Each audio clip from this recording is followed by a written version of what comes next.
খুবই ইউনিক একটি অঙ্ক, বারবার আসছে। প্রশ্নটি বারবার আসে, যে কোনো চাকরি পরীক্ষার জন্য খুবই গুরুত্বপূর্ণ। প্রশ্নটি কি? দুটি সংখ্যার অনুপাত দেওয়া আছে, তাদের গসাগু দেওয়া আছে, লসাগু কত? অথবা এরকম আসবে, দুটি সংখ্যার অনুপাত দেওয়া আছে, তাদের লসাগুর মান দেওয়া আছে, গসাগুর মান কত?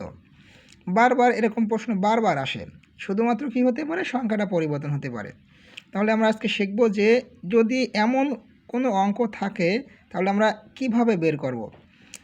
কি দেওয়া আছে? আগে প্রথমে অনুপাতের দিকে তাকাবো, যে দুটি সংখ্যার অনুপাত দেওয়া আছে 5:7, অর্থাৎ একটি সংখ্যা হবে, প্রথমটি হবে 5x আর দ্বিতীয়টি হবে 7x। আমরা এক্সটা হচ্ছে ধরে নিলাম সাধারণ অনুপাত, এক্স হচ্ছে সাধারণ অনুপাত আমরা ধরে নিলাম। তাহলে প্রথমটি হচ্ছে 5x, যে অনুপাত দেওয়া থাকবে সেইটাই আমরা বসাবো। তাই প্রথমটা হচ্ছে 5x আর দ্বিতীয়টা হচ্ছে 7x। তাহলে আমরা দুটি সংখ্যা পেয়ে যাচ্ছি এবং এদের গসাগু হচ্ছে 4। তাহলে 5x আর 7x এদের গসাগু গসাগুর নিয়ম হচ্ছে যে সংখ্যা দুইটির ভিতর যেটা মিল আছে, কমন আছে, সেইটাই হচ্ছে গসাগু।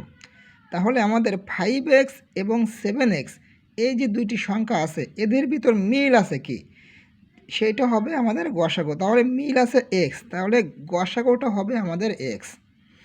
যদি এখানে 5 আর 7 না হয়ে সাপোজ একটা হতো 4 একটা 8, তাহলে এদের ভিতর মিল থাকতো কি, কমন, অর্থাৎ কমন জিনিসটা থাকতো কি 4 আর 4 একে 4, 4 দুগুণে 8, অর্থাৎ 4টা ছিল কমন, তাই হতো আমাদের 4 গসাগু। কিন্তু এখানে যেহেতু মৌলিক সংখ্যা 5, 7 এদের ভিতর কোনো মিল নাই, এক্সটা হচ্ছে মিল কমন, সেই এক্স হচ্ছে আমাদের গসাগু। তাহলে এখন গসাগুর মান দেওয়া আছে কত? 4। তাহলে অতএব এক্স ইকুয়াল 4, এক্সের মান পেয়ে যাচ্ছি। এখন বলেছে লসাগু কত। লসাগু হচ্ছে কি, যে দুইটি সংখ্যার প্রথমটি সব নিয়ে নেব, অতএব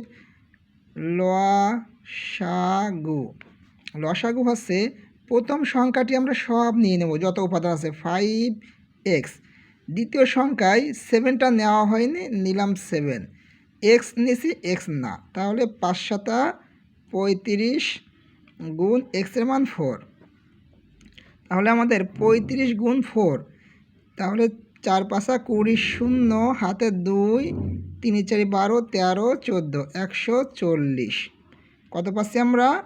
140 পাচ্ছি আমরা লসাগু। অতএব দুইটি সংখ্যার অনুপাত দেওয়া আছে, তাদের গসাগু দেওয়া আছে, লসাগু কত?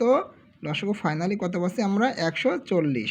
কেমন লাগলো কমেন্টে জানাবেন এবং আরও ইউনিক অঙ্ক পেতে ফলো দিয়ে আমার পেজটাকে ঘুরে আসুন।